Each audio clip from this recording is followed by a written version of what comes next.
अपने हाथों को उठाओ, हिलाओ अपने हाथों को।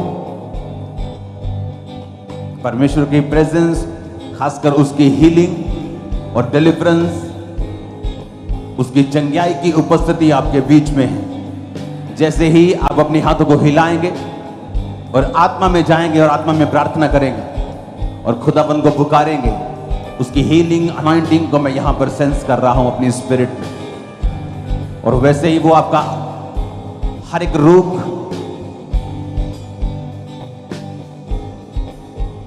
वो आपका दुख, आपका कलेश, उस अनॉइंटिंग से, उस अभिषेक से जो यहां पर है, जिस तरह वचन में लिखा है कि अभिषेक के कारण तेरा हर जुआ नाश कर दिया जाएगा, वो आपके जुओं को नाश कर रहा है।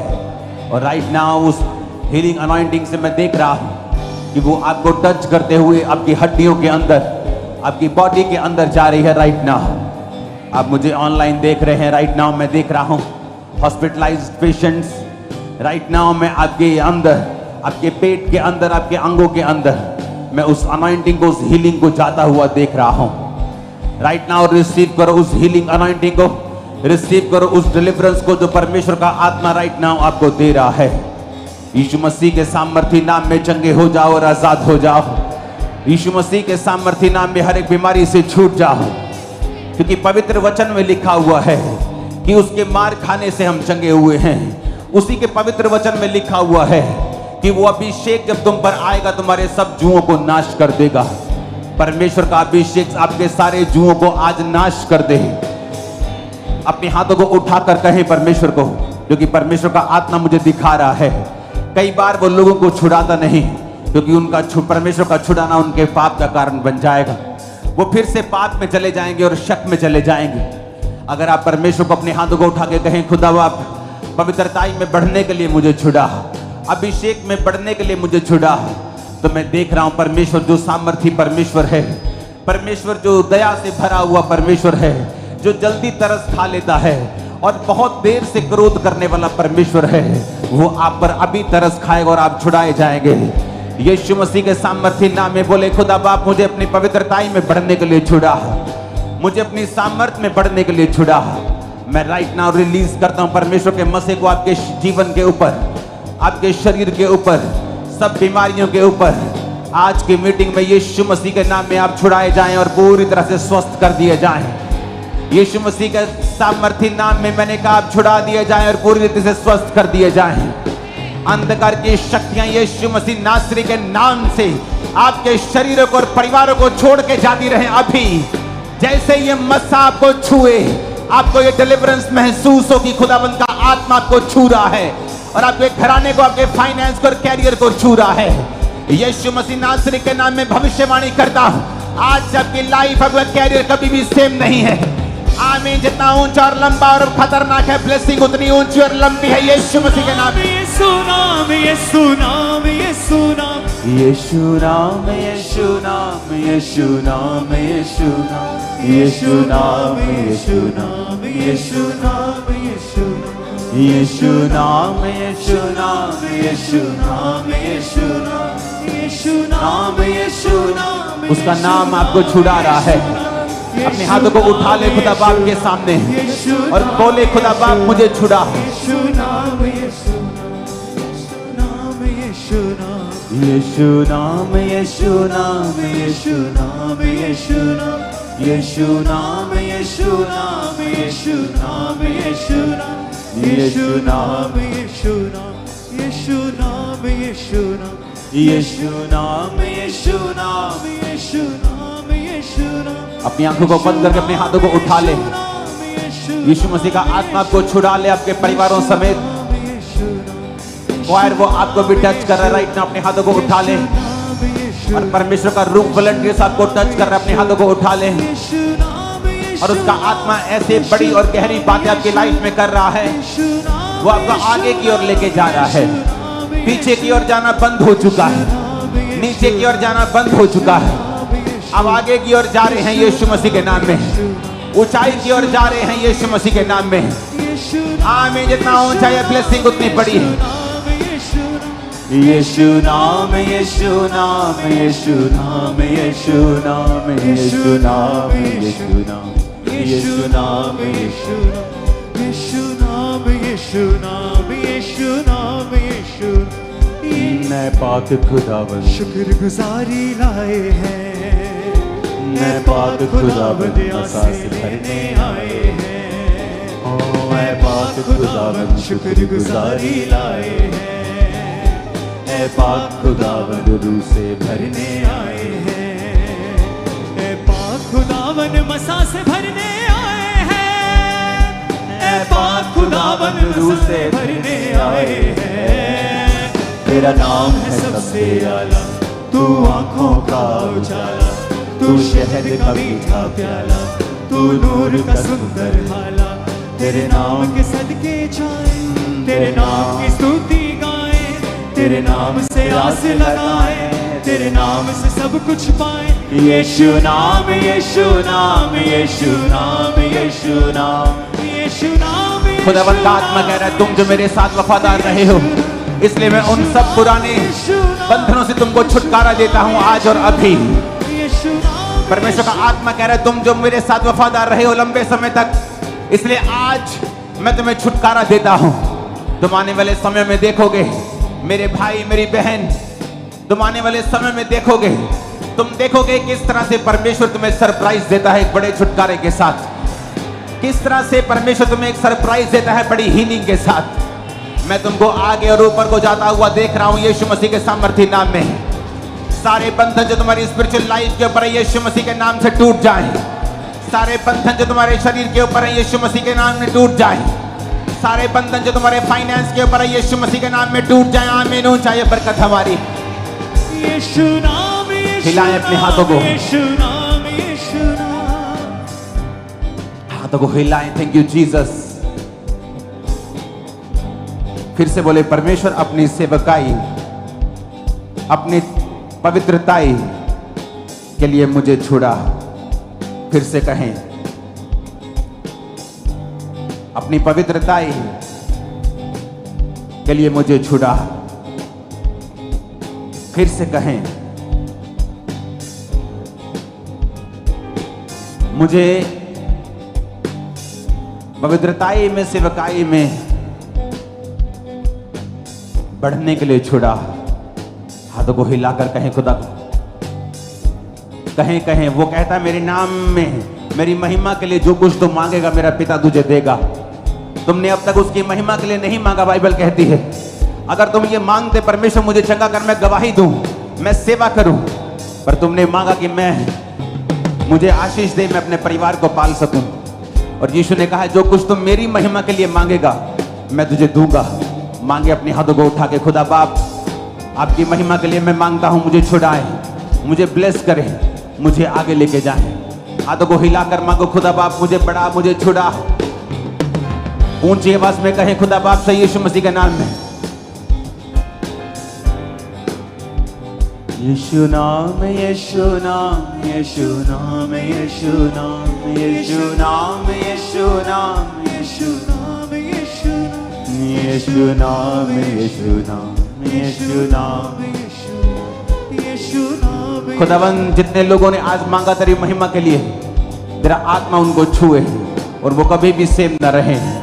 प्रभु यीशु मसीह के सामर्थी नाम में हम मांगते हैं। प्रभु यीशु मसीह के सामर्थी नाम में हम मांगते हैं। मैं पाक खुदावंद शुरू से भरने आए, ऐ पाक खुदावंद मसा से भरने आए, ऐ पाक खुदावंद रूह से भरने आए, ऐ पाक खुदावंद मसा से भरने आए,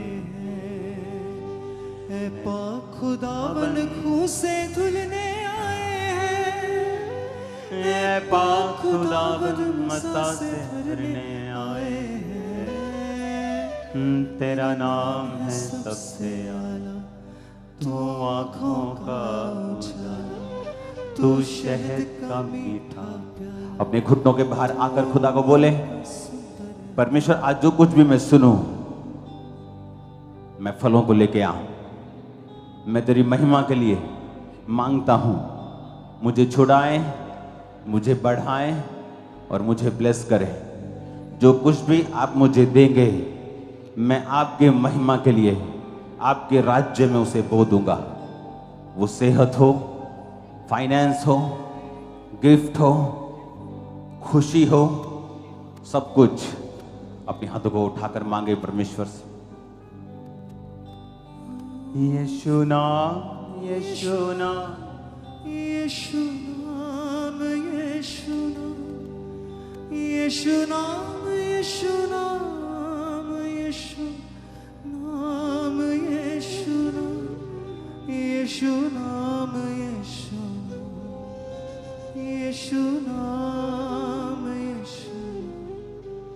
खुदावंद सारे पापों को मिटाता है, खुदावंद सारे बोझों को उठाता है, खुदावंद सारे पापों को मिटाता है, खुदावंद सारे बोझों को उठाता है, खुदावंद जान को मुझी से छुड़ाता है, खुदावंद जोर सहारा भी बन जाता है।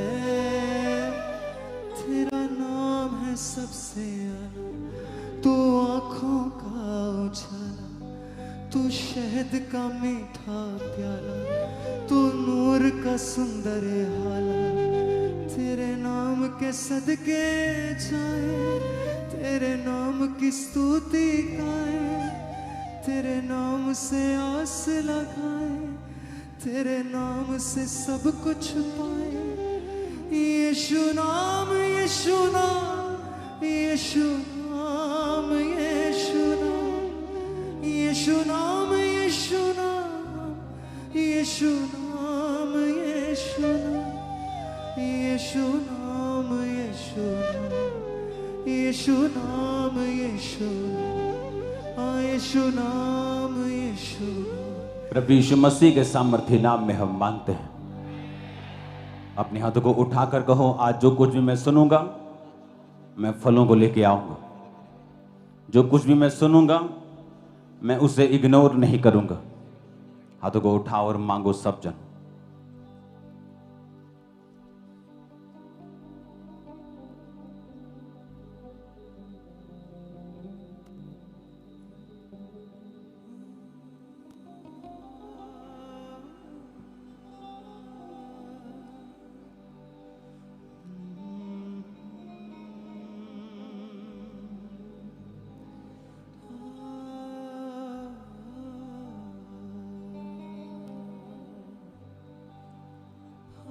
प्रभु यीशु मसीह के सामर्थी नाम में हम मांगते हैं।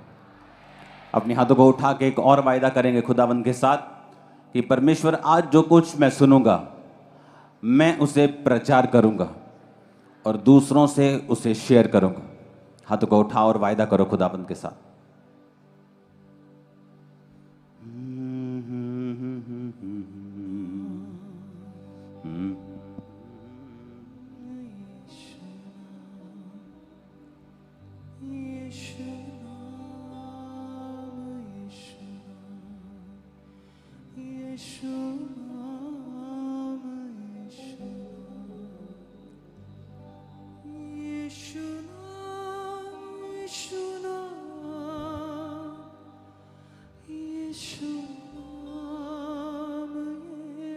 प्रभु यीशु मसीह के सामर्थी नाम में हम मांगते हैं।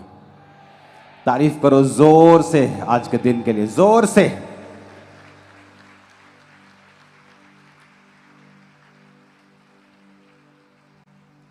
मेरा यह विश्वास है कि आज जब आप इस वचन को सुन लेंगे, आपके मन में क्लैरिटी आ जाएगी कि आप किस तरह से परमेश्वर में बढ़ सकते हैं और किस तरह से नेक्स्ट लेवल पे जा सकते हैं। हालेलुया।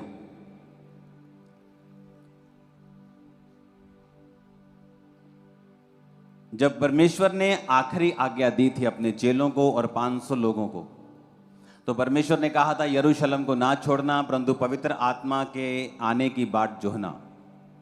और वचन कहता है कि पेंटिकोस के दिन जब पवित्र आत्मा उतरा तो वो सब गैर भाषा से भर गए और सब पवित्र आत्मा से भर गए और सब अभिषेक से भर गए।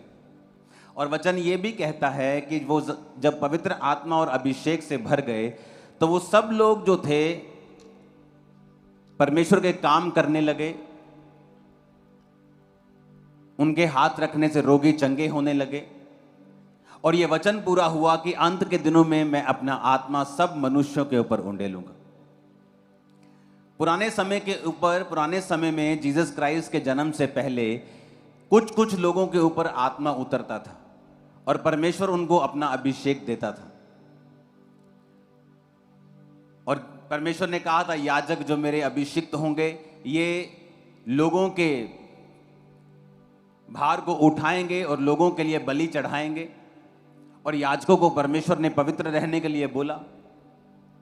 और वचन ये भी कहता है कि याजकों के ऊपर जो अभिषेक था उसके कारण परमेश्वर ने कहा था कि इनके जीवन में उत्तम दाख, उत्तम तेल और सब कुछ याजकों की लाइफ में जो आएगा वो उत्तम से उत्तम आएगा। मैं 10 तरह का बेस्ट जैतून का तेल मंगवाऊंगा और जो 10 में बेस्ट होगा वो मैं याजकों को दूंगा। यानी याजकों के जीवन में जो भी आशीष होगी वो सबसे उत्तम होगी, क्योंकि ये मेरे अभिषेक किए हुए हैं और ये मेरी सेवा करने वाले लोग हैं। और जब हम ये बात को जानते हैं कि परमेश्वर एक सा रहने वाला परमेश्वर है और परमेश्वर कभी बदलता नहीं, पुराने नियम में और नए नियम में वो बदला नहीं है, वो एक ही है। कुछ चीजें उसने की हैं लेकिन वो बदला हुआ परमेश्वर नहीं है।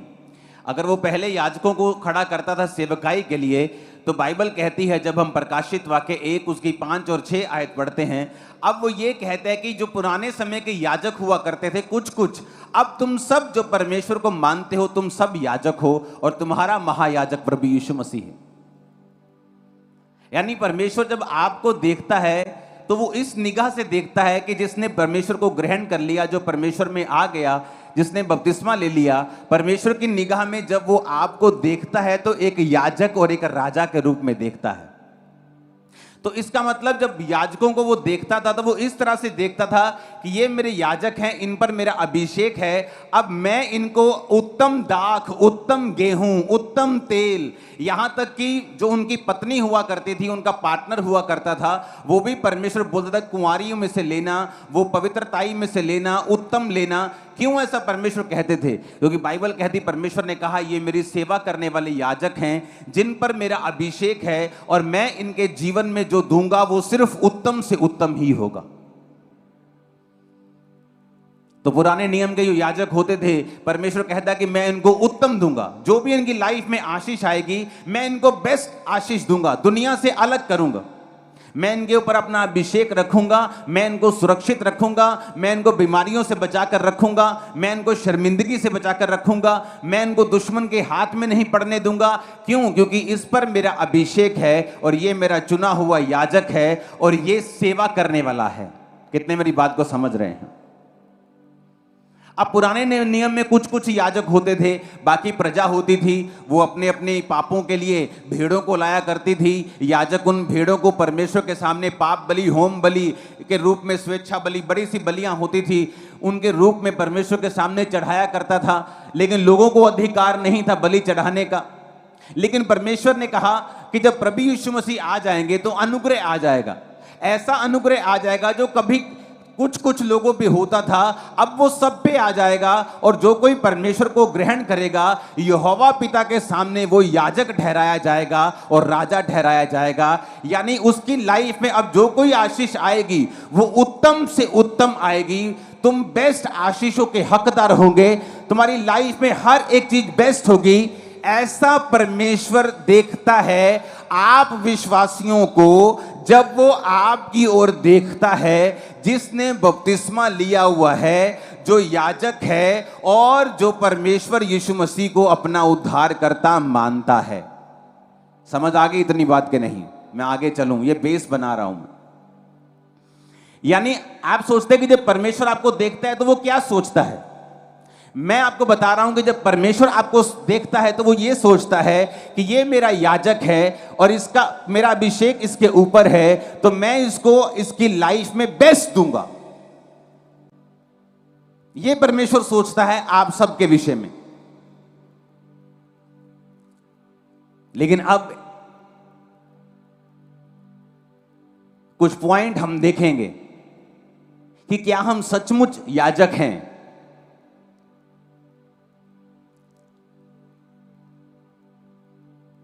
याजकों को कुछ काम दिए गए थे परमेश्वर के द्वारा। याजक के ऊपर अगर अभिषेक ज्यादा था और अलग था, उनकी आशीष अलग थी, तो परमेश्वर की इंस्ट्रक्शंस याजकों के लिए अलग थी। जो आम विश्वासी कर सकते थे वो याजक नहीं कर सकते थे। जो याजक कर सकता था वो महायाजक नहीं कर सकता था। अब हम उन विषयों पे बात करेंगे जो परमेश्वर ने याजकों को कहे थे कि अगर तुम याजक हो और मेरे पवित्र किए गए हो तो तुम्हारे जीवन में तुम्हें कुछ इंस्ट्रक्शंस खास हैं जो माननी पड़ेगी। क्योंकि वचन में लिखा है नए नियम में कि जो परमेश्वर ने तुम्हारा अभिषेक किया है वो तुम्हें सब बातें सिखाता है। यानी तुम्हें घर कैसे चलाना है, तुम्हें बिजनेस कैसे चलाना है, सेवकाई कैसे चलानी है, यानी तुम्हें अपने जीवन में कैसे चलना है, अपनी सेहत का ध्यान कैसे रखना है। परमेश्वर कहता है जो अभिषेक तुम्हारा किया गया है वो तुम्हें सब बातें सिखाता है। यानी अगर आपकी लाइफ में परमेश्वर का अभिषेक है तो आपको वो सब बातें सिखाता जाएगा धीरे धीरे। आपको सब बातों से पंजाबी कहते जानू करवाता जाएगा, तो आपको सिखाता जाएगा ताकि आप अपनी लाइफ में जो कुछ भी करते हैं, आप जॉब करते हैं या बिजनेस करते हैं, आपकी लाइफ में जो कुछ भी आपकी सेकंड कॉलिंग है। पहली कॉलिंग हम सबकी है प्रचार करना, सेकंड कॉलिंग है किसी की डॉक्टर, किसी की इंजीनियर, किसी का बिजनेस, किसी की जॉब, किसी का सेवकाई में काम करना। ये हर एक बंदे की अलग अलग कॉलिंग है और उसकी ब्लेसिंग उसी कॉलिंग में है। अगर वो उसी बुलाहट में बना रहेगा तो ब्लेसिंग तभी उसके पास रहेगी। तो परमेश्वर ने सबको अभिषेक दिया। परमेश्वर ने कहा ये अभिषेक जो तुम्हारे ऊपर होगा ये सब बातें तुम्हें सिखाएगा। अब हमें यह बात मालूम हो गई कि जब परमेश्वर मेरी ओर देखता है तो वो क्या सोचता है।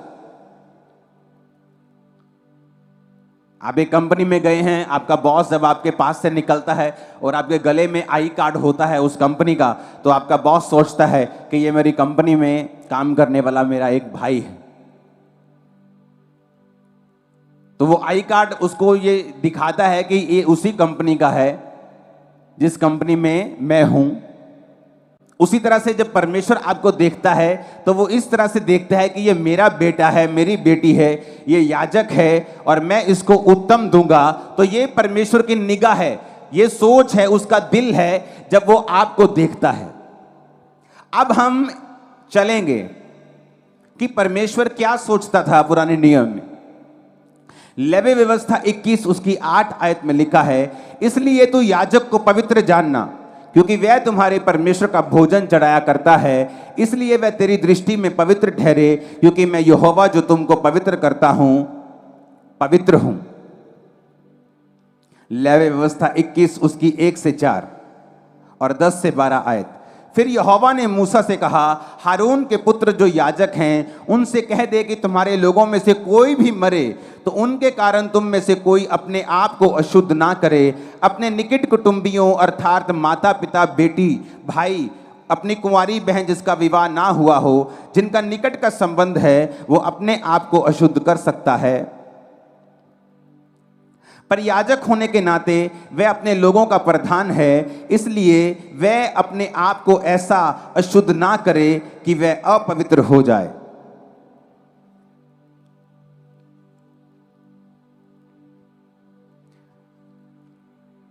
इफिसिया 2 उसकी 1। उसने तुम्हें भी जिलाया जो अपने अपराधों और पापों के कारण मरे हुए थे। अब परमेश्वर क्या कहता है याजकों को, उसने प्रजा को नहीं कहा। याजकों को पता क्या कहता है, कहता अगर तुम्हारा कोई रिश्तेदार मर जाए, तुम्हारा मामा मर जाए, भुआ मर जाए, फूफी मर जाए, फुफ्फड़ मर जाए, मासी मर जाए, अपने निकट संबंधी मर जाए, तो तुम वहां जाकर अपने आप को अशुद्ध नहीं करोगे, उसकी लोथ को नहीं छुओगे, वहां पर अपनी प्रेजेंस नहीं रखोगे। हाँ, अगर तुम्हारी कुंवारी बहन, तुम्हारा भाई, तुम्हारा बाप, तुम्हारी मां मर जाए तो वहां तुम जा सकते हो। यानी एक स्टैंडर्ड था याजक के लिए कि वो यहां जा सकता है और यहां नहीं जा सकता। उसी तरह से परमेश्वर ने नए नियम में लिखा है अविश्वासियों का विश्वासियों के साथ क्या मेलजोल,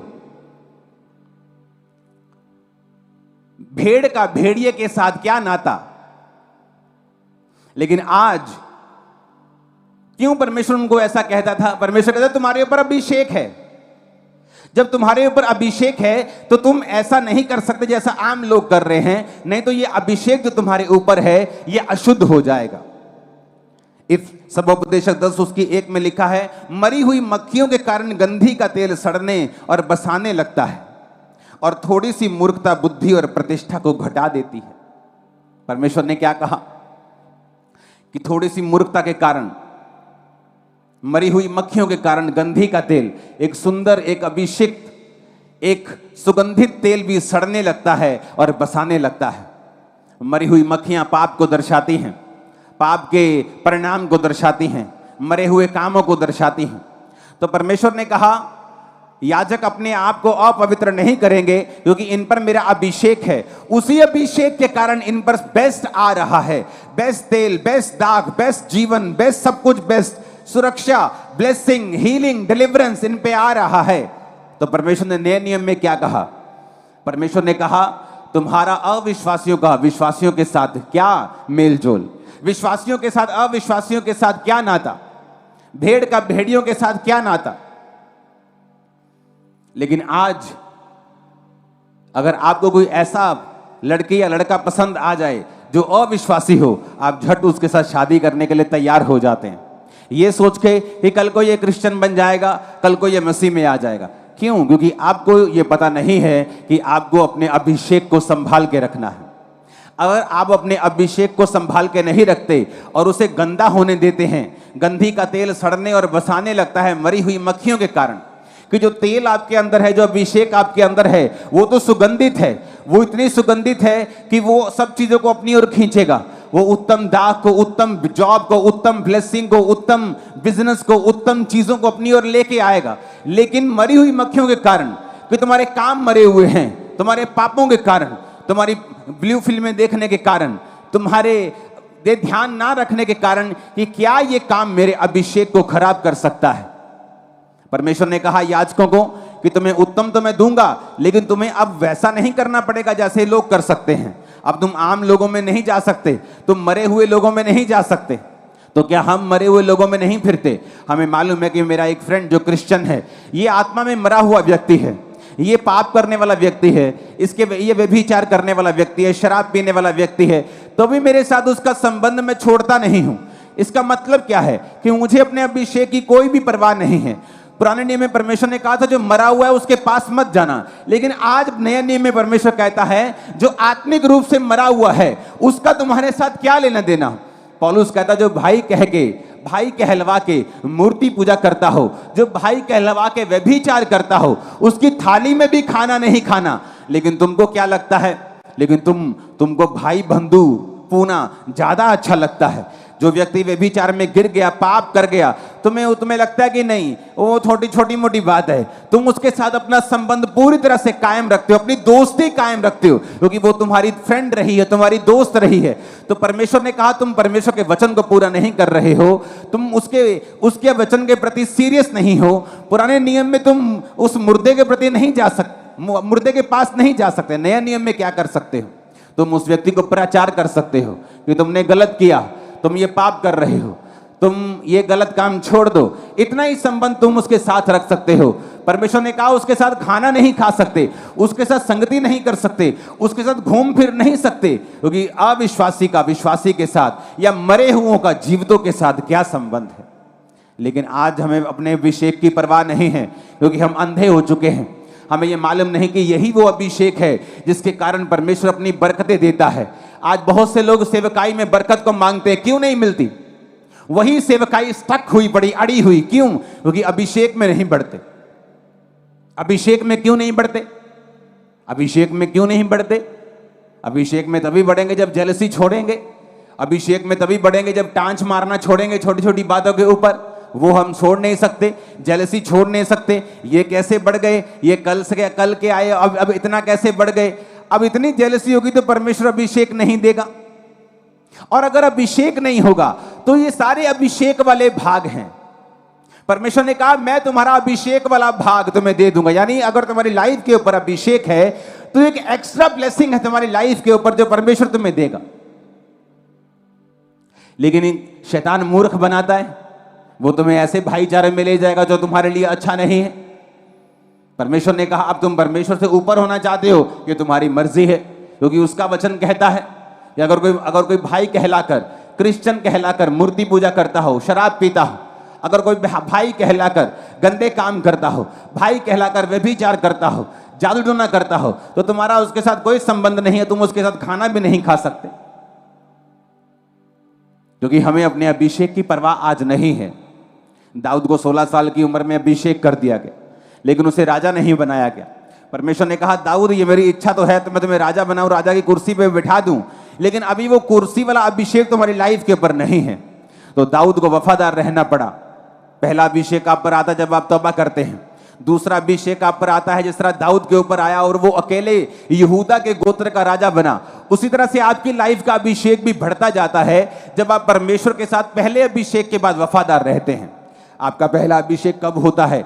जब आप बपतिस्मा लेते हैं, आप पवित्र आत्मा को पाते हैं, आपको अभिषेक मिलता है, तब आपको फिर वफादार रहना है, अपने अभिषेक को संभाल के रखना है। आप ऐसी संगतियां नहीं कर सकते जहां पर आपका अभिषेक लीक हो जाए, जहां पर आपका आत्मिक जीवन लो हो जाए। अगर आपको अपना अभिषेक संभाल के आप नहीं रखेंगे, वो नहीं बढ़ेगा। दाऊद जब 30 साल का हुआ, परमेश्वर ने उसको यहूदा गोत्र का राजा बनाया। अभी भी इजराइल का राजा नहीं बनाया, सिर्फ इजराइल के 12 गोत्रों में से एक गोत्र का राजा बनाया। क्यों? अभी तक वो अभिषेक उसकी लाइफ के ऊपर नहीं था कि उसको सारे गोत्रों के ऊपर राजा बना दिया जाए। वो 30 से जब 37 साल का हुआ तो बाइबल कहती फिर परमेश्वर ने उसे पूरे इजराइल का राजा बनाया। क्यों? परमेश्वर ने दाऊद की लाइफ में 20, 21, 22, 23 साल लगा दिए उसे राजा बनाने में, जबकि अभिषेक उसका टीन एज में ही कर दिया गया था। क्योंकि परमेश्वर ये देख रहा था कि दाऊद उसके साथ वफादार रहे और अभिषेक में बढ़े। और जब वो अभिषेक में बढ़ता जा रहा था, परमेश्वर उसकी लाइफ में ब्लेसिंग्स को, उसके राज्य को बढ़ाता जा रहा था। कितने मेरी बात को समझ रहे हैं? लेकिन आज हमें कोई परवाह नहीं है।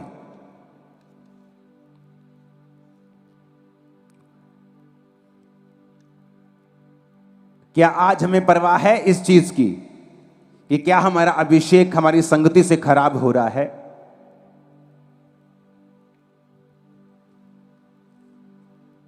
कोई परवाह नहीं। कैसी संगति हम कर रहे हैं, कोई परवाह नहीं। हमारे दोस्त कैसे हैं, हमें कोई परवाह नहीं है।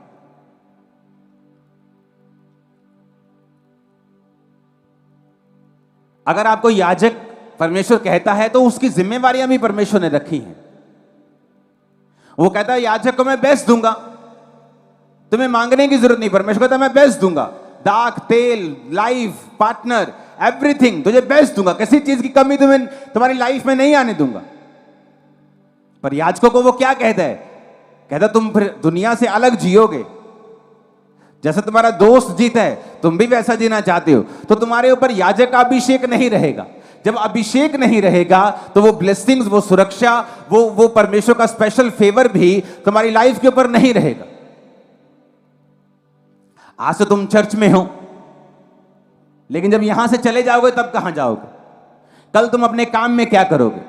अपने बिजनेस में क्या करोगे? क्या तुम चोरी करोगे? तो इसका मतलब तुम्हारे ऊपर परमेश्वर का अभिषेक नहीं रहेगा। क्योंकि याजकों के ऊपर एक जिम्मेवारी थी, अपना घर चलाने की जिम्मेवारी भी याजकों के ऊपर थी। लेवी व्यवस्था 21 उसकी 9 में लिखा, यदि याजक की बेटी वैश्या बनकर अपने आप को अपवित्र करे तो वह अपने पिता को अपवित्र ठहराती है, वो आग में जलाई जाए। परमेश्वर ने क्या कहा? पुराने नियम में अगर याजक की बेटी वैश्या बन जाए तो आग में जला दो। तो नए नियम में भी उसने सेम कहा लेकिन किस तरह से कहा वो हमें देखने की जरूरत है। पहला तिमुथियुस 3 उसकी 2, 4 और 11-12 में लिखा है, यह आवश्यक है कि अध्यक्ष निर्दोष और एक ही पत्नी का पति, संयमी, सुशील, सभ्य, अतिथि सत्कार करने वाला, सिखाने में निपुण, अपने घर का अच्छा प्रबंध करता हो, अपने बाल बच्चों को सारी गंभीरता से अधीन रखता हो। तो चेंज नहीं किया, लेकिन मारने का अधिकार अभी नहीं दिया। मार कुटाई बंद हो चुकी कि फूलसूली पे चढ़ा दो, आग लगा दो, वो पत्थर मार दो, बंद हो गया। पर कहता अपने बेटे पे छड़ी चलाना बंद नहीं किया, पूरी गंभीरता से अधीन रख, ये बंद नहीं किया। आप अपने घर के अगुए हैं, आप अपने घर के पिता हैं, आप अपने घर के याजक हैं, लेकिन आपको यह नहीं मालूम कि आपके बच्चों के दोस्त कौन हैं, वो स्कूल में क्या कर रहे हैं, वो अपनी लाइफ में क्या कर रहे हैं। बहुत सारे प्रॉफिट्स ने यह गलती की है, सेवकाई में इतना बिजी हो गए कि अपने बच्चों को अपने अधीन कभी नहीं किया। जिस तरह के शमूएल, ऐसा नबी जिसकी एक भी बात धरती पे गिरती नहीं थी, लेकिन वचन कहता है कि उसके बच्चे परमेश्वर की राहों पर नहीं चले। क्यों? क्योंकि हर टाइम सेवकाई में बिजी, अपने बच्चों की ओर कभी भी ध्यान नहीं दिया, अपने परिवार की ओर ध्यान नहीं दिया। जबकि वचन ये कहता है कि अगर तुम अध्यक्ष बनना चाहते हो तो तुम्हें अपने परिवार को भी संभालना आना चाहिए। आपको नहीं पता आपकी वाइफ की प्रेयर लाइफ कितनी है, आपको नहीं पता आपके हस्बैंड की प्रेयर कितनी है। आप अपना घर व्यवस्थित नहीं किया। अगर आपने अपना बेस व्यवस्थित नहीं किया, आप बड़ी बिल्डिंग उस पर नहीं बना सकते। आपने अपने घर के माहौल को ऐसा नहीं किया कि सब प्रार्थना कर सकें। हर बंदा अपने में बिजी है और संडे के संडे हम चर्च चले जाते हैं। ये उत्तम रास्ता नहीं है और ये सही रास्ता नहीं है। बाइबल कहती है एली के बच्चे जो थे वो लुच्चे थे, व्यभिचार करते थे भवन में। और बाइबल कहती है एली आता था, बोलता था, ए बच्चों तुम गलत करते हो। ऐसे होते ना ठंडे माँ बाप, अपने बच्चों को समझाते रहते, बेटा ऐसा मत करो। लेकिन तब भी परमेश्वर ने सजा दी, जबकि परमेश्वर ये चाहता था कि एली वहां पे गरम रहे, डंडा उठाए, उनकी नानी याद करवा दे, उनको बेइज्जत करे। लेकिन आज के लोग बेइज्जत होना नहीं चाहते, वो मरना चाहते हैं। तो एली ने उनको बेइज्जत नहीं किया, पर बाइबल कहती है फिर वो नाश के रास्ते पे चले गए। और एक दिन संदूक उठा लिया गया, जब हमला हुआ और दोनों बच्चे एक ही दिन में मर गए। और जब एली को यह समाचार मिला, वो भारा था, कुर्सी पे बैठा हुआ था, तोंद निकली हुई थी, बहुत भारी था। जब उसने समाचार सुना, झटका लगा और वो भी गिरा, और भारी होने के कारण गर्दन के भार गिरा और गर्दन के मणके टूट गए और वहीं पे वो मर गया। जहां गर्म होना चाहिए था वहां गर्म नहीं हुए, ताकि घर में कलेश ना हो,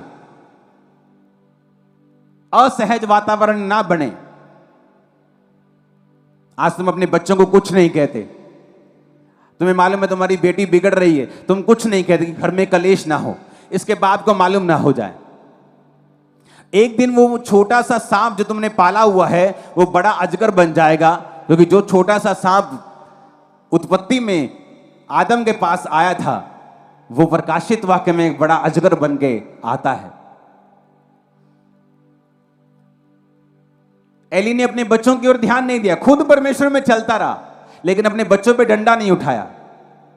उसके पास ताकत थी, वो अपने बच्चों को एक्सपोज करता लोगों के सामने और बोलता कि ये व्यभिचारी हैं, मत करो, तुम याजक, इनको याजक मत समझो। ऐसे बड़े स्टेप उठाता उनके सामने, उनको शर्मिंदगी होती, फिर वो तौबा कर लेते। लेकिन मुंह से समझाता क्या, सिर्फ सिंपल, ओ बेटा डोंट डू दिस, बेटा ऐसे मत करो। की करिए हो आजकल के न्याणे, मानते ही नहीं गए, और तुम उनको बड़ा कर रहे हो नाश के लिए। बहुत से सेवक नहीं उठा पाते ऐसे स्टेप्स को, और अपने बिगड़े हुए बच्चों को पुलपिट पे खड़ा करे रखते हैं। उन्हें लगता है अगर हम कुछ कहेंगे तो हमारा घर अव्यवस्थित हो जाएगा। ऐसा करते इसकी शादी कर देते।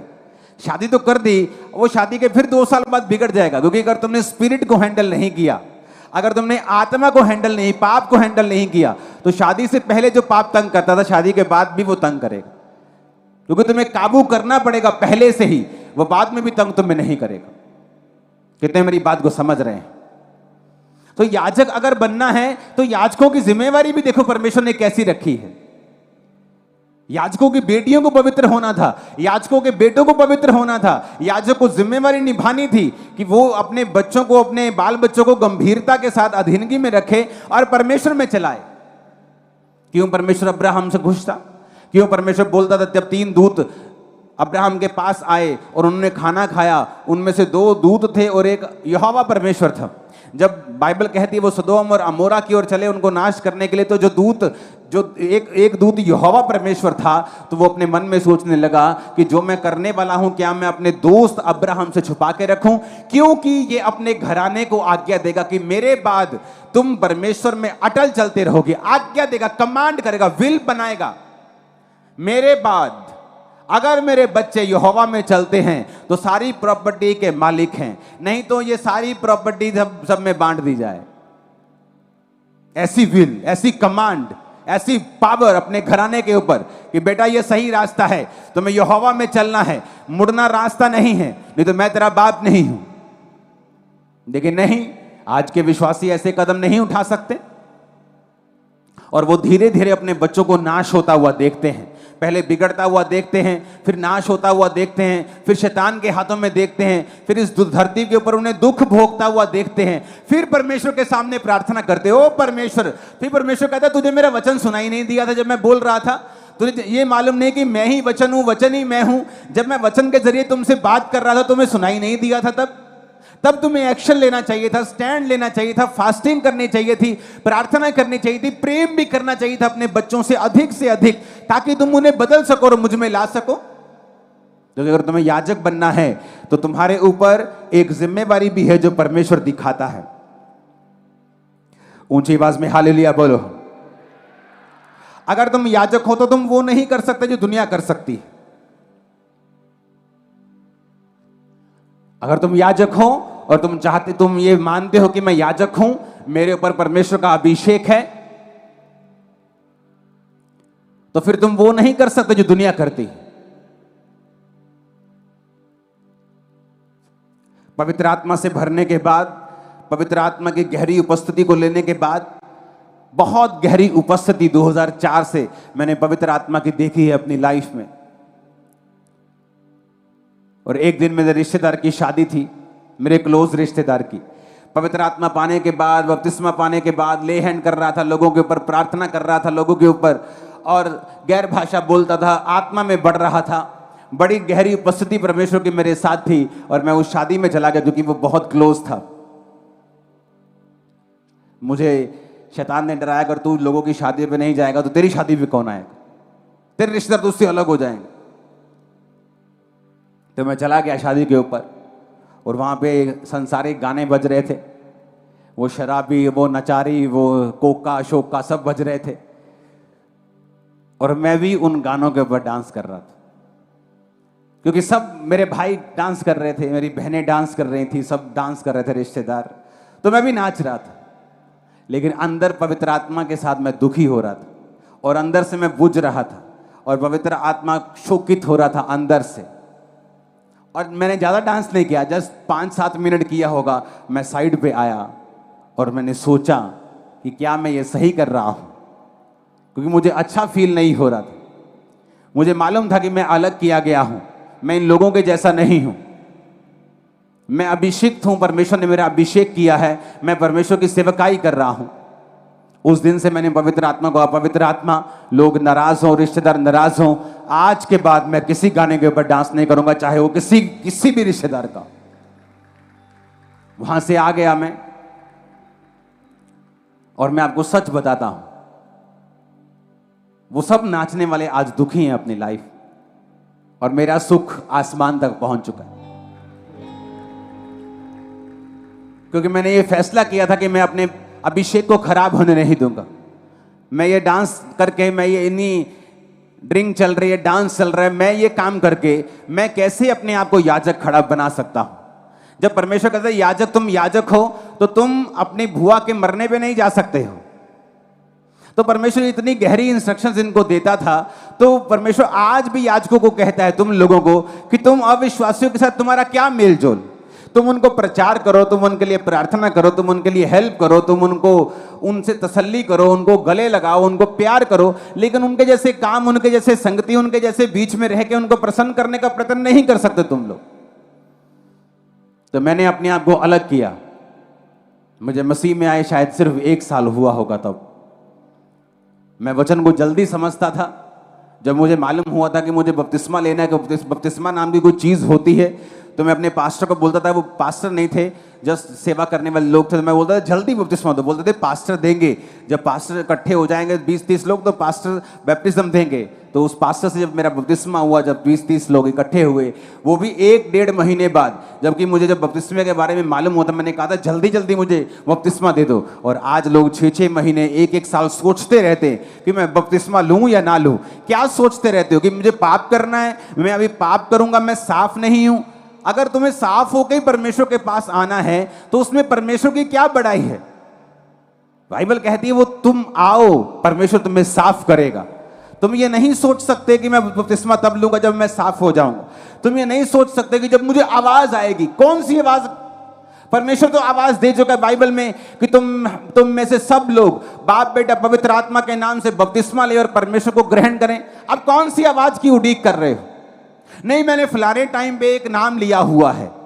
बाइबल कहती है जब तुमने परमेश्वर को जान लिया, पुरानी बातें बीत गई, तुमने वो लिया कि परमेश्वर को जान सको। अब जब तुमने परमेश्वर को जान लिया कि जीसस क्राइस्ट मेरा असली, ओरिजिनल, ऑथेंटिक, सच्चा परमेश्वर है, अब यीशु मसीह के पीछे आने का टाइम हो चुका है। अब परमेश्वर को फॉलो करने का टाइम हो चुका है। आमीन। लेकिन अभी भी सोचते हैं, इसका मतलब अभी भी पाप का बीज तुम में है। अभी भी तुम सोचते हो कि मुझे पाप करना है। और अगर तुम सोच ही रहे हो कि मुझे शायद पाप करना है, तो अब इसका मतलब यह है कि तुम अभी याजक नहीं हो। और अगर याजक नहीं हो, अभिषेक नहीं है, तो वैसी ब्लेसिंग्स तुम्हारी लाइफ के ऊपर नहीं है। कितने आज इन वचन को समझ रहे हैं? अभिषेक के कारण जुआ नाश होगा। अभिषेक वाला भाग यानी एक्स्ट्रा भाग,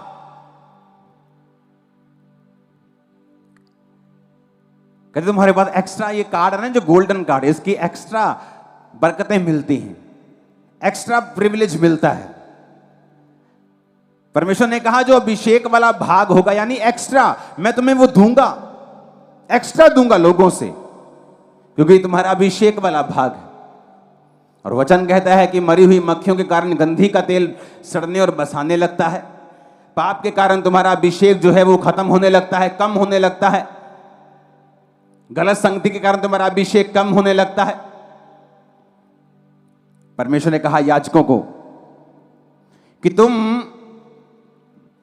सबके साथ शादी नहीं कर सकते हो। तुम अपने ही दायरे में रह के, अपने ही कुलों में रह के किसी पवित्र के साथ शादी कर सकते हो। तुम किसी वैश्या के साथ शादी नहीं कर सकते हो। लेकिन नए नियम में वो क्या कहता है? चाहे तुम पापी हो, तुम्हारे पाप माफ हो गए। अब नए नियम में वो क्या कहता है कि तुम किसी अविश्वासी के साथ शादी नहीं कर सकते। लेकिन आज कितने विश्वासी हैं जो अविश्वासियों के साथ शादी करना चाहते हैं। बात ये नहीं कि वो अच्छा है या वो भला है। बात ये नहीं कि वो आज आपका फियांसे कह रहा है कि मैं चर्च में चला जाया करूंगा, मुझे कोई प्रॉब्लम नहीं। आज वो कह रहा है मैं चर्च में चला जाऊंगा, कल वो कहेगा मैं चर्च में आज नहीं जाऊंगा, जादू कर ले जो करना है। तो क्या होगा? तुम एक बंदे की आवाज पे यकीन कर रहे हो? तुम एक बंदे की आवाज के ऊपर अपना पूरा जीवन बनाना चाहते हो? तुम क्यों वो लड़ाई मोल लेना चाहते हो जो तुम्हारे लिए परमेश्वर ने नहीं रखी हुई? एक लड़ाई है जो आपकी आनी है शैतान के साथ। किसी परीक्षा में आपको पढ़ना है, परमेश्वर आपको डालेगा ताकि आपके विश्वास को परख सके, आपको आगे बढ़ा सके। एक लड़ाई है जो आप खुद मोल ले रहे हैं, कि कल को जब वो मुकर जाएगा, मुझे नहीं जाना चर्च में, फिर आप उसके लिए प्रार्थना करवाएंगे, अपने पास्टर को भी तंग करेंगे, आप फिर पूरी ईमेल भर देंगे, आप फिर ले हैंड पे खड़े हो जाएंगे। ये वो लड़ाई है जो परमेश्वर ने नहीं सोची हुई आप करें, ये आपने खुद मोल ली। जब आप अपने पार्टनर के साथ शादी करते हैं तो बाइबल कहती तुम एक तन होंगे। अगर एक तन है तो स्पिरिट भी एक ही है, क्योंकि आपके पार्टनर के पीछे जितनी भी स्पिरिट्स हैं वो आपकी हैं, आपकी जितनी भी स्पिरिट्स हैं वो आपके पार्टनर की हैं। तो जब आप एक अविश्वासी से शादी करते हैं, आपको ये मालूम है कि अविश्वासी होने के कारण कितने तरह के जनरेशनल कर्स, कितने तरह के जनरेशन श्राप उसकी लाइफ में रहते हैं।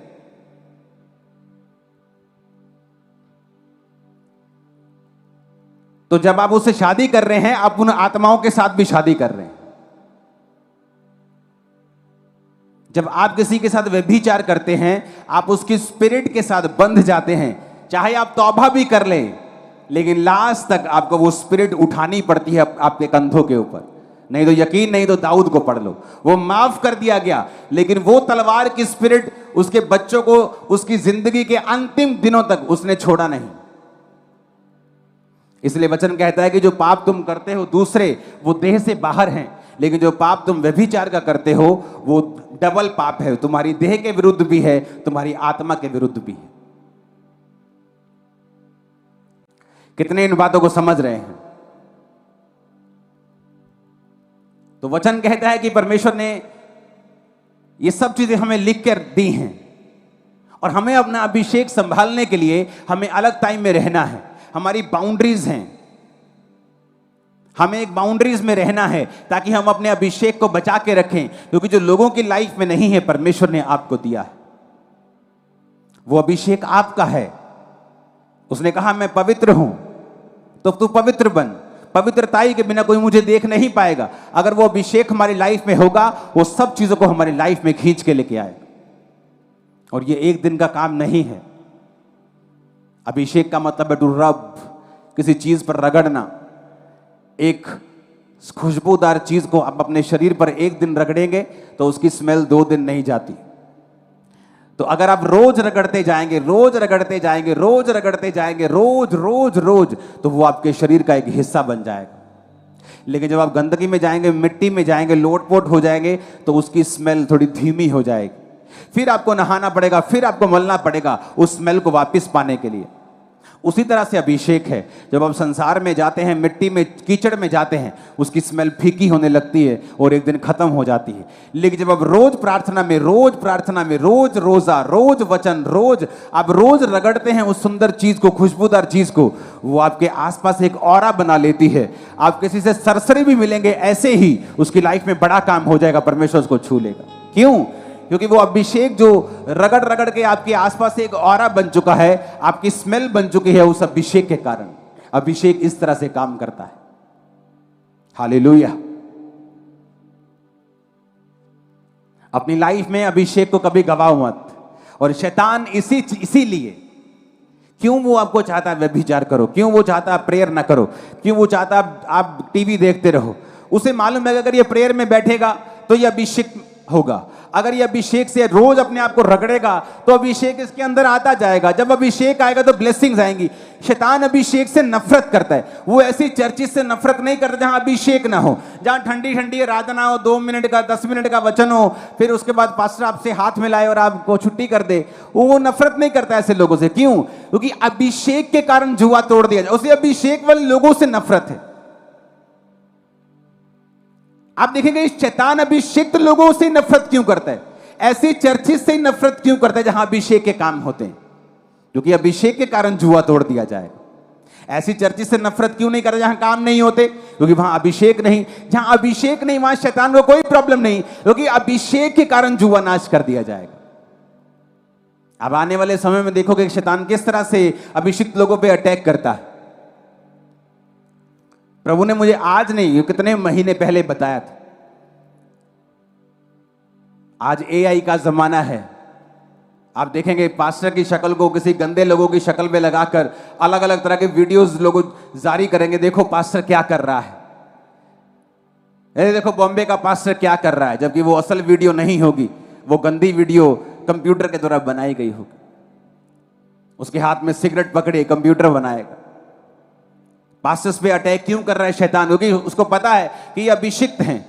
वो अभिषेक वाले लोगों पे अटैक क्यों करता है? उसे मालूम है अगर शैतान मुझ पे अटैक करता है तो वो मुझे पे अटैक नहीं कर रहा, वो आप पे अटैक कर रहा है, क्योंकि ये अभिषेक आपको छुड़ा रहा है। कितने मेरी बात को समझ रहे हैं? वो अभिषेक चर्चों के ऊपर ही क्यों बोलता है? उसे अभिषेक चर्चों से क्यों प्रॉब्लम है? क्योंकि अभिषेक के कारण तेरा हर जुआ तोड़ दिया जाएगा। और सबसे अधिक क्या संभालना है? अभिषेक को। क्यों नहीं जाना इधर उधर? अभिषेक के कारण। क्यों नहीं गलत संगति में पड़ना? अभिषेक के कारण। क्योंकि अगर अभिषेक लाइफ से उड़ गया, वो धीमा पड़ गया, मध्यम पड़ गया और फिर गायब हो गया, तो शैतान के लिए आप जस्ट एक ऑब्जेक्ट हैं। जैसे दूसरे लोग हैं वैसे ही आप हैं। आपका नाम, आपका बाप चाहे बिशप क्यों ना हो, उसे कोई फर्क नहीं पड़ता। वो बड़ा से बड़ा प्रेरित क्यों ना हो, वो उसे कोई टेंशन नहीं। शैतान भी अभिषेक था, उसे अभिषेक की वैल्यू मालूम है। वो भी अभिषेक था, वो जानता है अभिषेक क्या कर सकता है, क्योंकि वो भी अभिषेक था, तो उसे मालूम है अभिषेक क्या कर सकता है। आज शैतान का अभिषेक देखो दुनिया में कैसे काम करता है। हम फॉरेन में थे, वहां कॉन्सर्ट होना था, जो शारीरिक गानों वाला कॉन्सर्ट, तो वहां गोरों की लाइन लगी पड़ी थी। गोरे लाइन में बड़े लगते हैं, बड़े खुश रहते हैं, पता नहीं क्या चक्कर, और बड़े पेशेंस रहते हैं। इंडियन तो लाइन तोड़ने की बड़ी कोशिश करते हैं, लाइन टूट जाए हम आगे फोन कर दें, वो नहीं ऐसा करते, वो आराम से खड़े रहते। लंबी लाइन लगी, आधा किलोमीटर लंबी, स्टेडियम के बाहर लाइन, आराम से खड़े हैं एक कॉन्सर्ट में जाने के लिए। चर्चेस खाली। क्यों? क्योंकि जब चर्चेस से अभिषेक खत्म होता गया, शैतान का अभिषेक खत्म नहीं किया शैतान ने। आज भी आप शैतानी को गाना लगाओ, आपको अभिषेक फील होगा।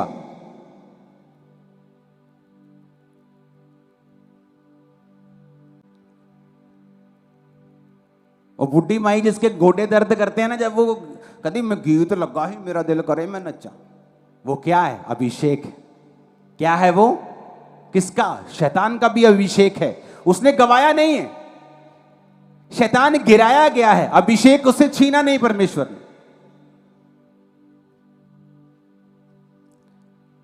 तो फॉरेन में क्या हुआ? चर्चिस में से अभिषेक खत्म होता गया तो लोग खत्म होते गए।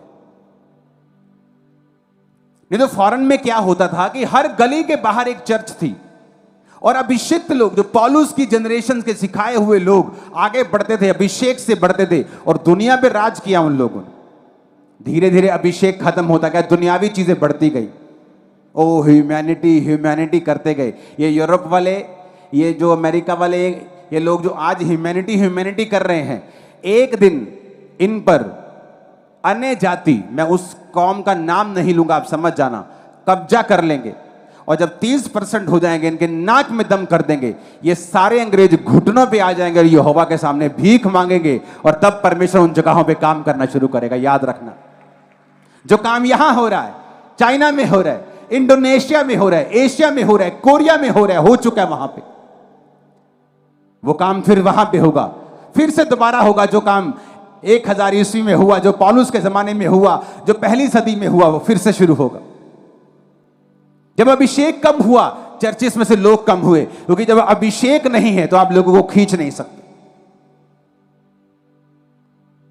अगर आपके पास अभिषेक, आपको लोगों को मिलने की जरूरत नहीं। अभिषेक छुड़ाएगा लोगों को, लेके आएगा लोगों को। कितने मेरी बात को समझ रहे हैं? लिखा, अभिषेक के कारण तेरा हर जुआ नाश कर दिया जाएगा।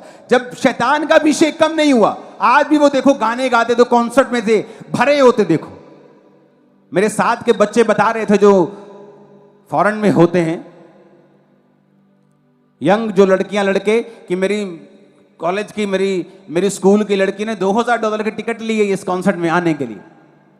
क्यों? शैतान का अभिषेक कम नहीं हुआ, और वो अपने लोगों को अभिषेक देता है कि जाओ और लोगों को अपनी ओर खींचो।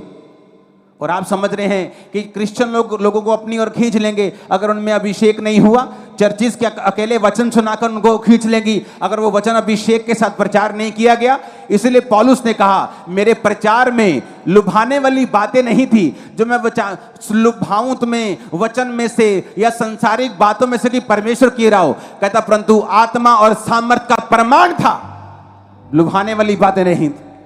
आज क्या चल रहा है मोस्टली चर्चिस में? लुभाने वाली बातें। वो आपको टीच करने की कोशिश करते हैं, यहोवा के बारे में बताने की कोशिश करते हैं, जबकि वो भूल गए कि जिसके खिलाफ तुम्हारा, शैतान के खिलाफ युद्ध है, भाई साहब उसके पास सामर्थ है और तुम बिना सामर्थ के चल रहे हो। तुम उसके सामने जोकर हो, शैतान के सामने। वो तुमको जोकर मानते हैं। तुम बिना अभिषेक से नहीं चल सकते, तुम नहीं खींच सकते, तुम नहीं ला सकते लोगों को परमेश्वर के पुलपिट के सामने कि आओ और तौबा करो। जब लंगड़े चलेंगे, अंधे देखेंगे, काम होंगे, छुड़ाए जाएंगे शैतान के बंधनों से लोग, तो लोग यकीन कर लेंगे कि यहां सचमुच परमेश्वर की सामर्थ है और परमेश्वर का आत्मा यहां पे है और सचमुच यहोवा परमेश्वर जीवित है और यीशु जीवित है। हालेलुया। अगर अपनी लाइफ में कुछ संभाल के रखना है तो वो क्या है? नहीं सुना मेरे को, नहीं सुना मेरे को, नहीं, मजा नहीं आया, नहीं मजा आया। ऊंची आवाजें बोलो, ये स्पिरिट में चला जाए तुम्हारी। 7 बार बोलो, क्या संभाल के रखना है?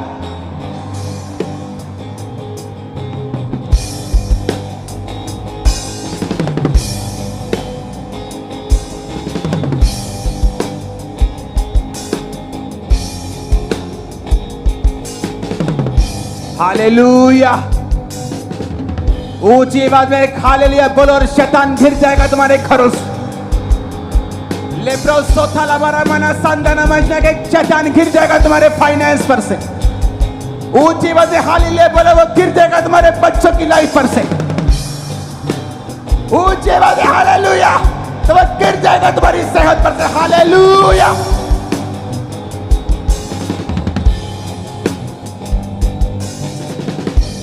वो गिर जाएगा तुम्हारे घरों से। 7 बार बोलो हालेलुया। तुम एक बड़ी न्यूज को पाओगे जो तुम वेट कर रहे हो।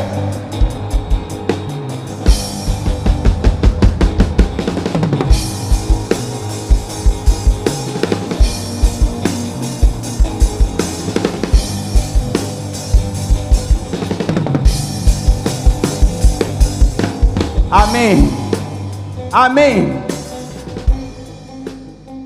क्या संभाल के रखना है?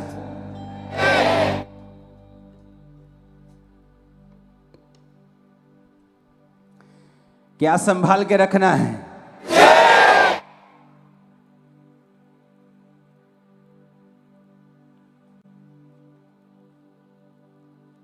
क्या संभाल के रखना है?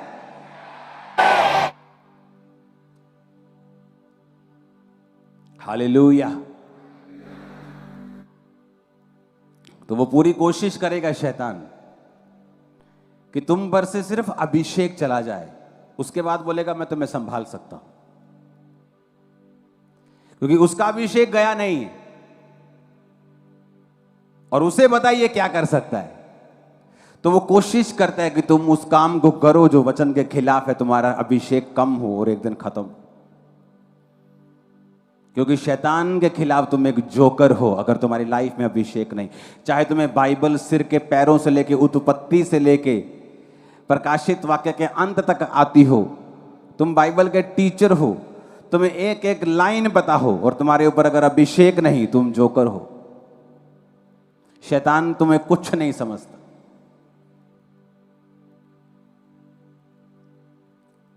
अभिषेक होगा तो बरकत होगी, सुरक्षा होगी, शर्मिंदगी नहीं होगी।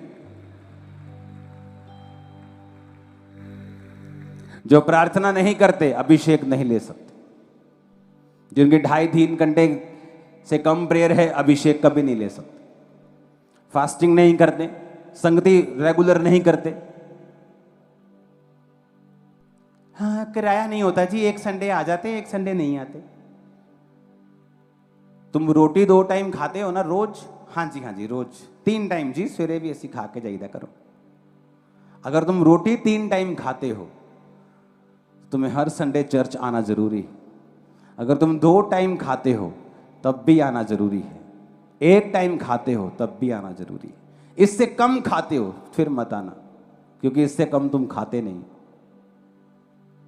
आत्मिक जिंदगी के लिए, संगति के लिए हमारी वैल्यू कम हो गई। अभिषेक कम हो गया। अभिषेक कम हो गया, शैतान अटैक करना शुरू कर दिया।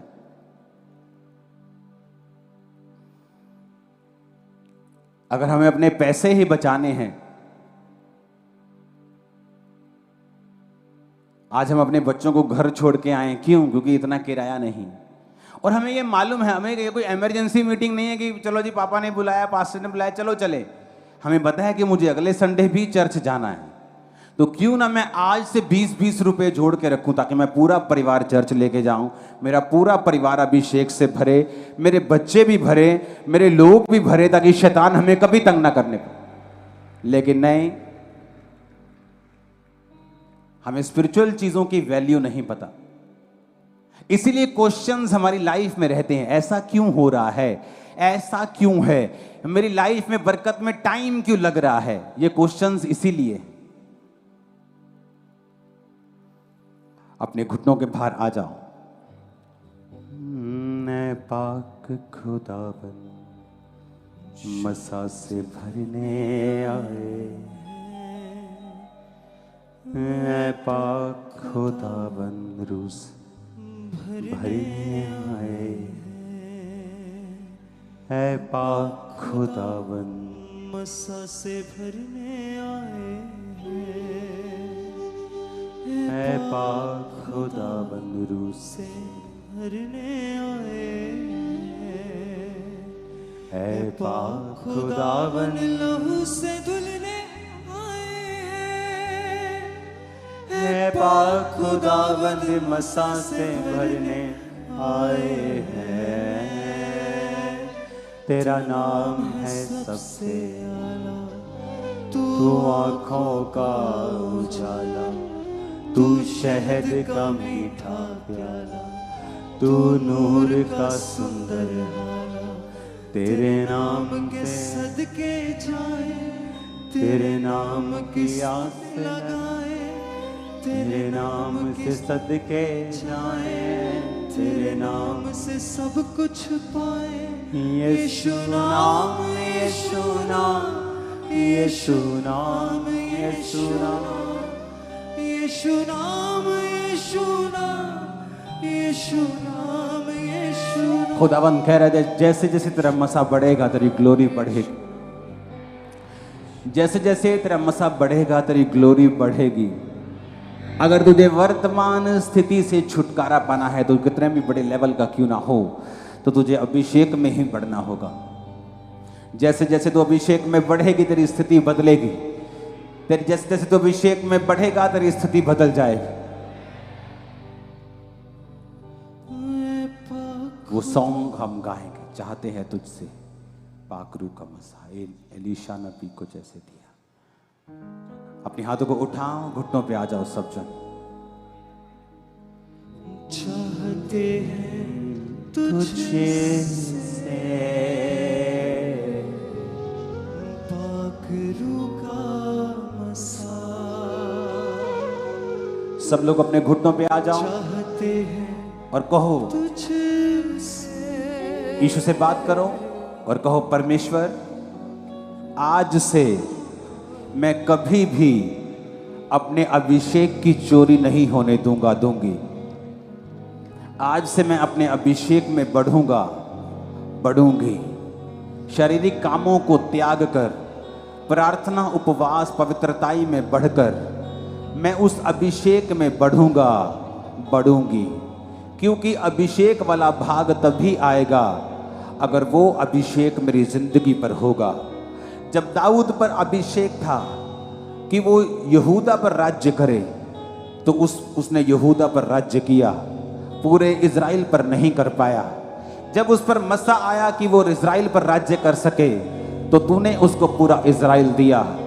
आज मैं वायदा करती कि आज से मैं अभिषेक में बढ़ूंगा और बढ़ूंगी, ताकि तू मेरी जिंदगी में उन बरकतों को दे सके जिसके लिए मैं बुलाई गई हूं। यीशु मसीह के सामर्थी नाम में हम मांगते हैं, आमीन। जितना ऊंचा ब्लेसिंग उतनी बड़ी। एलीशा नबी को जैसे दिया तूने, एलीशा नबी को जैसे दिया तूने एलिया से दुगना। सुनो मेरी बात, जब बाइबल कहती है एलीशा ने कहा कि एलिया मुझे तेरी आत्मा का दुगना भाग चाहिए, क्योंकि एलीशा भी जानता था, वो मांग सकता था कि मुझे अपनी संपत्ति दे जा, मुझे राजा के साथ मिलवा जा, मुझे गवर्नर के साथ मेरा मेल मिलाप करवा दे ताकि मैं काम कर सकूंगा। वो जानता था कि ये बातें काम नहीं करेंगी, इसलिए उसने कहा एलिया मुझे अभिषेक चाहिए, अभिषेक, क्योंकि तू चला जाएगा और अंधेरा बढ़ रहा है तो मुझे ज्यादा अभिषेक चाहिए वो काम करने के लिए। और वचन कहता है कि जब एलिया स्वर्ग पर उठा लिया गया तो एलीशा ने कहा हे मेरे पिता, हाय मेरे पिता। अगर पिता कहना परमेश्वर को गंदा लगता तो वो कभी अपना दुगना अभिषेक एलीशा पर ना फेंकता। परमेश्वर ने धरती के ऊपर अपने अगुओं को भी ठहराया है अभिषेक ट्रांसफर करने के लिए, और जो व्यक्ति अगुओं का आदर नहीं करता अभिषेक कभी उनकी जिंदगी में नहीं रहता। वही अभिषेक तुम्हारी लाइफ में काम करता है जिसकी तुम इज्जत करते हो, वो भी पीठ पीछे, चापलूसों वाली इज्जत नहीं जिस तरह लोग करते हैं और पीठ पीछे बुराई करते हैं। परमेश्वर ने कहा वो अभिषेक कभी तुम्हारी लाइफ में नहीं आएगा जिसकी तुम इज्जत नहीं करोगे। इसलिए बहुत से चेले एलिया का अभिषेक नहीं पा सके, सिर्फ एलीशा पा सका, क्योंकि एलीशा उसकी कड़वी बातें सुनकर भी खामोश रहा। अपने हाथों को उठाएंगे और हिलाएंगे, थैंक यू जीसस। बोले खुदा बाप आज मुझे सबसे पहले अभिषेक चाहिए और कुछ नहीं चाहिए। अपने हाथों को उठाओ। आज से कुछ साल पहले जब मैं 40 रोजों में रहता था, मैं आपको अपनी लाइफ की एक गवाही बता रहा हूं, तो एक परमेश्वर के दास ने मुझे कमरे के अंदर बुलाया और कहा कि परमेश्वर का आत्मा मुझसे कह रहा है। तब मैं मसीह में 1 साल का था, 1 या 1.5 साल का, 2 साल का रहा हूंगा, इससे ऊपर नहीं। उस 2 साल के विश्वासी को परमेश्वर के दास ने कहा, परमेश्वर मुझसे कहता है तुझे अभिषेक चाहिए कि जिस चीज के लिए तूने रोजे रखे हैं कि चंगियाई चाहिए। मैंने चंगियाई को मांगते मांगते मैंने कहा नहीं, मुझे अभिषेक चाहिए। तो उसने कहा परमेश्वर तुझे अभिषेक देगा। और जब खुदा ने मुझे परखा और जब मैंने ये बात अपने संगी को, अपने जो मेरी अगुवाई करता था उसको बताई, तो उसने मुझसे बहुत लड़ाई की। उसने कहा तू हीलिंग के लिए प्रार्थना कर रहा है, इतने रोजे रखे, क्यों नहीं मांगी हीलिंग? अभिषेक में तू बढ़ जाता, परमेश्वर तुझे दे देता, लेकिन हीलिंग मांगनी चाहिए थी। मैंने कहा मुझे अंदर से परमेश्वर ने कहा, आत्मा ने, कि तू अभिषेक को मांग। आज वो अभिषेक भी मेरे पास है, वो हीलिंग भी मेरे पास है, वो ताकत वो मेरे पास है जो यूनिक। अपने हाथों को उठा ले, खुदा को कहें मुझे अभिषेक चाहिए परमेश्वर। और जब वर्शिप हो, खुले हाथों से तालियां बजाएं, अपने शरीर को खोलें, अपनी स्पिरिट को ओपन करें, डरे मत, घबराएं मत। अगर आपको लगता है कि आपकी मम्मी, आपका बाप, आपका हस्बैंड आपके पास बैठा है और आप अपने दिल को नहीं खोल पा रहे हैं, तो उससे कृपया कुछ दूर होकर बैठ जाएं, कुछ अलग हो जाएं ऐसे लोगों से। आपको लगता है कि उनके सामने आपको झिझक आती है, ताकि जब अभिषेक के लिए प्रार्थना हो तो परमेश्वर आपको छुए और आपको अपने अभिषेक से भर सके। और इसी अभिषेक के कारण एक बदलाव शुरू होगा, जो बदलाव आपकी लाइफ में ऐसा होगा जैसा आपने कभी देखा नहीं होगा। जब ये सॉन्ग शुरू होगा, हम इसे गाएंगे मीडियम वर्शिप के दौरान, मीडियम वर्शिप में, उसके बाद फास्ट वर्शिप में और पंजाबी वर्शिप में, और उसके बाद आप उस वर्शिप को गाएंगे और तालियों के साथ उसे सॉन्ग को एंजॉय करेंगे और परमेश्वर से अभिषेक को मांगेंगे। और मेरा विश्वास है कि आज खुदाबंद आपको सिर के बालों से लेके पैरों को तलवे तक अभिषेक से भर देगा और आपकी बीमारियों और सब कमजोरियों को वो दूर कर देगा। जब ये प्रार्थना मैं कर रहा हूँगा, इमरजेंसी सेक्शन में बहुत से स्किन के रोगी आजाद हो रहे होंगे, बहुत से लंगड़े आजाद हो रहे होंगे, बहुत सी बीमारियों के जकड़े आजाद हो रहे होंगे, जिनके पास बेबीज नहीं वो बेबीज पा रहे होंगे यीशु मसीह के नाम में। अपने घुटनों के बाहर आ जाओ। अगर आप अपने दोस्त के पास बैठे हैं, झिझक है मन में हल्की सी भी, थोड़े दूर हो जाओ, दूर हो जाओ। जो उन लोगों के पास बैठ जो आपको जानते नहीं हैं, ताकि परमेश्वर का आत्मा आप पे उतर सके, झिझक आपके पास ना हो। अपने हाथों को उठा के कहो, खुदा बाप तेरा अभिषेक आज मेरी लाइफ पे उतरे। मैं कुछ नहीं मांगता, सिर्फ तेरे अभिषेक को चाहते हैं तुझसे, सब गाएंगे। पाक रूह का मसा चाहते हैं तुझसे,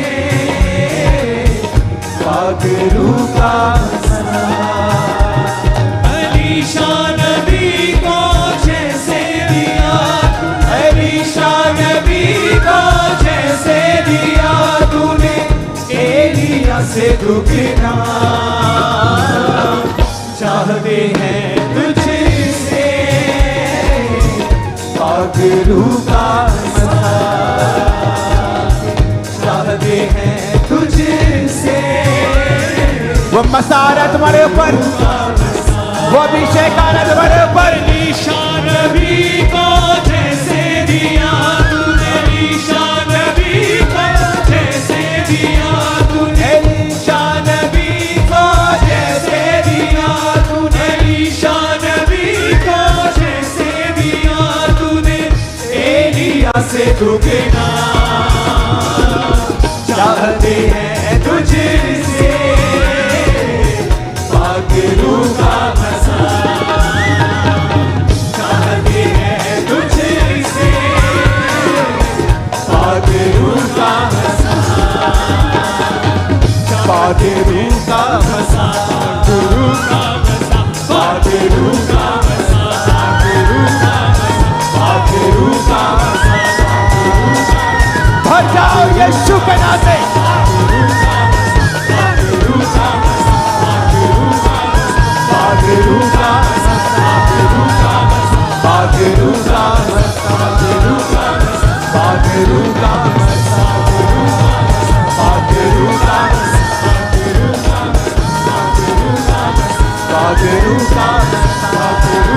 अलीशा नबी को जैसे दिया, अलीशा नबी को जैसे दिया, अलीशा नबी को जैसे दिया, अलीशा नबी को जैसे दिया तूने, एलिया से दुगना चाहते हैं तुझसे, हालेलुया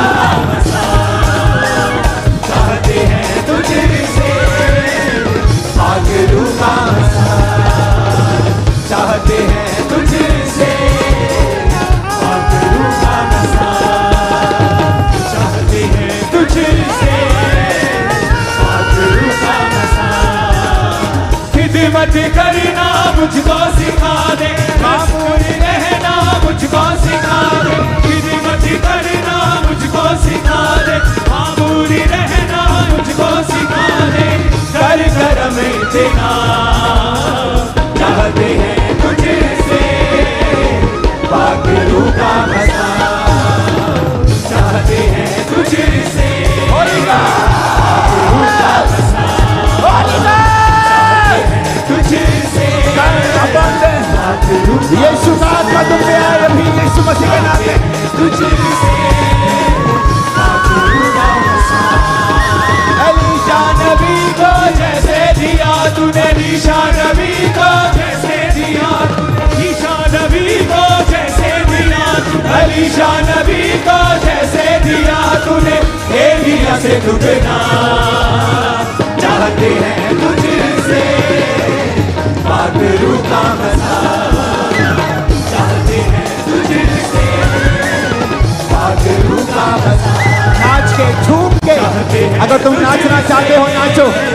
पाक रूह का मसा, पाक रूह का मसा, पाक रूह का मसा, पाक रूह का मसा, पाक रूह का मसा, पाक रूह का मसा, पाक रूह का मसा, पाक पागरू का मसाज, पागरू का मसाज, पागरू का मसाज, पागरू का मसाज चाहते हैं तुझे।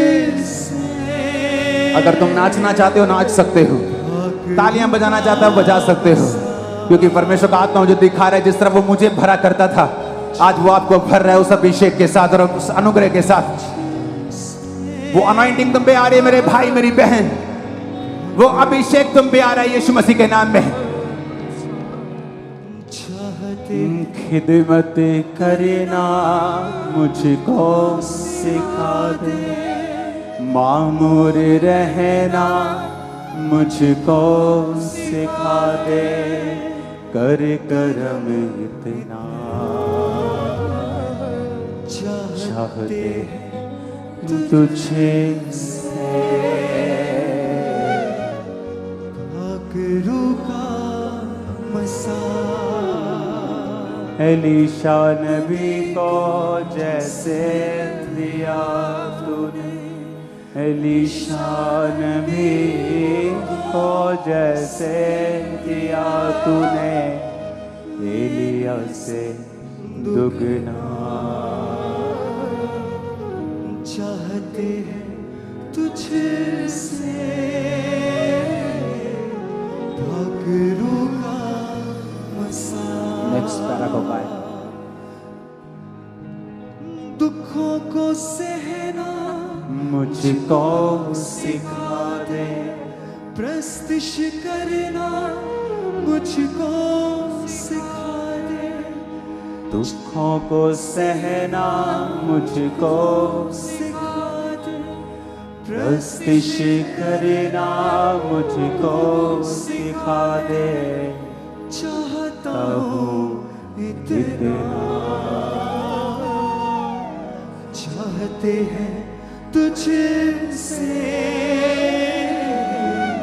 पागरू का मसाज चाहते हैं तुझसे। पागरू का मसाज। खुदावंद का आत्मा तुम्हें भर रहा है right now. Be filled with the Holi ghost.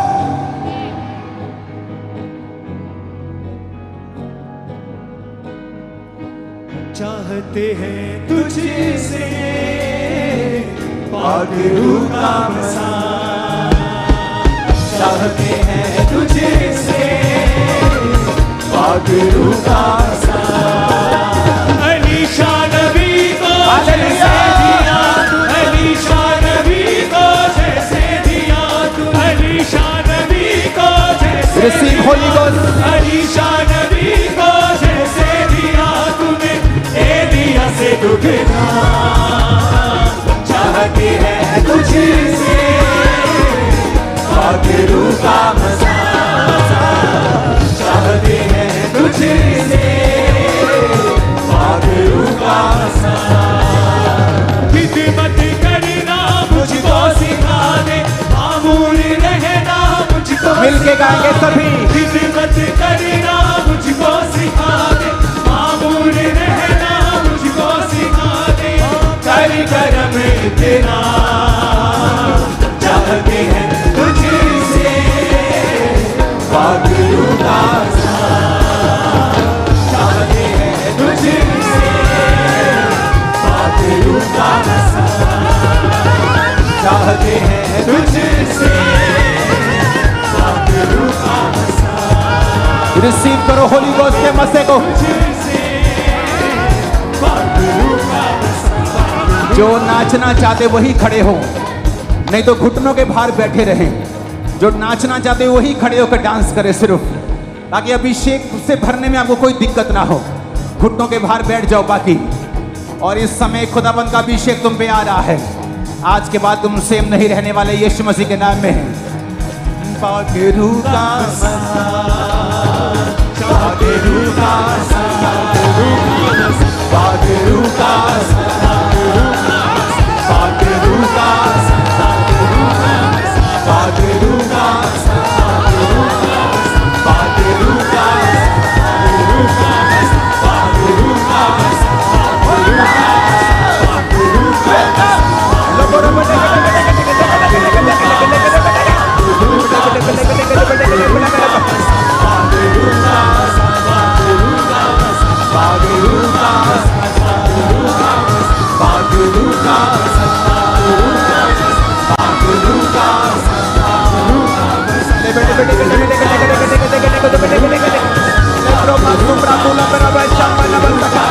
Holy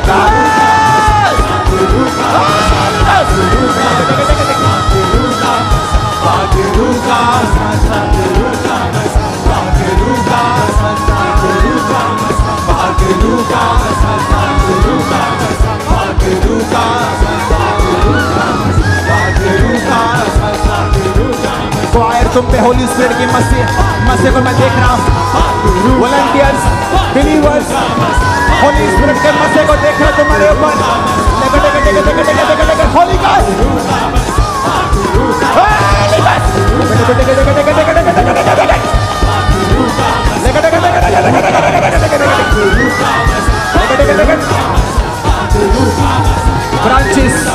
branches मजा आ रहा तुम्हारे ऊपर। Gurdaspur branch, Amritsar, Ajnala, they filled with the Holy Ghost. Gurudaspur branch.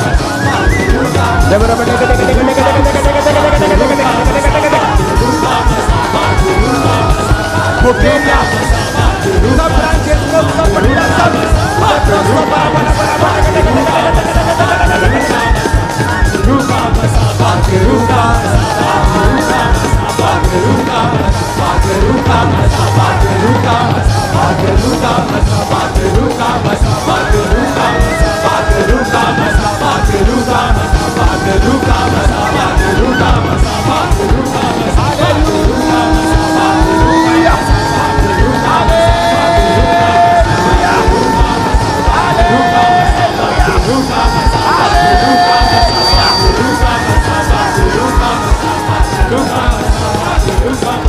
पाकरू का मसा चाहते हैं तुझसे। लेब्रोसो थालारबा शामुंदनमा साखानबा एलीशा नबी को जैसे दिया तूने, एलीशा नबी को जैसे दिया तूने, एलिया से दुगना। सब खड़े हो जाओ, अपने हाथों को उठा, रिसीव करो उस मसे को जिसके बाद तुम कभी भी सेम नहीं रहोगे। रिसीव कर लो उस अभिषेक को जिसके बाद कोई निराशा टिकी नहीं रह सकती, कोई डिप्रेशन टिका नहीं रह सकता, कोई दुख टिका नहीं रह सकता। हालेलुया। अपोस्टल जी, आज जैसे ही आपने सामर्थी वर्शिप किया और मसे को ढेला है कलीसियाओं के ऊपर, और ये बहन कहते हैं इनका पैर जो है गिट्टा टूटा हुआ था, 2 बार ऑपरेट हुआ, शिकंजे के सहारे चलते थे। आज परमेश्वर ने स्वर्ग से अपने अभिषेक को भेजा और ये बहन जो है चलने लगे हैं और शिकंजे को छोड़ दिया है। और अपोस्टल इस भाई को राइट साइड पूरी तरह से पैरालाइज थी, लेकिन जैसे भी अपने प्रार्थना की परमेश्वर के सामने छुआ, उसी समय इस भाई की राइट साइड में बल आया, अपनी बाजू को उठा पा रहे हैं, राइट साइड बॉडी ने इस भाई काम करना शुरू कर दिया। और ये बहन जो है पूरी तरह से कहते नर्व्स ब्लॉक थी और लेफ्ट आर्म की और चल नहीं पाते थे और पूरी तरह से बिस्तर पर स्ट्रेचर पर थे। और ये बहन अभिषेक को ग्रहण करने के बाद ये बहन चलने लगी है। तू है शाफी शिफा। अमृतसर ब्रांच में कहते हैं सिस्टर कश्मीर कौर, जैसे ही आपने आज स्पेशल मसे के लिए प्रार्थना किया, शिकंजे को छोड़ा अमृतसर ब्रांच में, और ये बहन पूरी तरह से बिना शिकंजे के अपने आप चल पा रही है। जब अभिषेक ब्रांचेस पर तुम पर उतरेगा, तुम व्हील चेयर पे हो, तुम्हारा फाइनेंस चाहे व्हील चेयर पे है, तुम्हारी लाइफ, तुम्हारा परिवार किसी भी व्हील चेयर पे है, आज वो उठा दिया जाएगा खुदा के इस अभिषेक के द्वारा, और तुम सेम नहीं रहोगे। आमीन। ऊंचाई आशीष हमारी।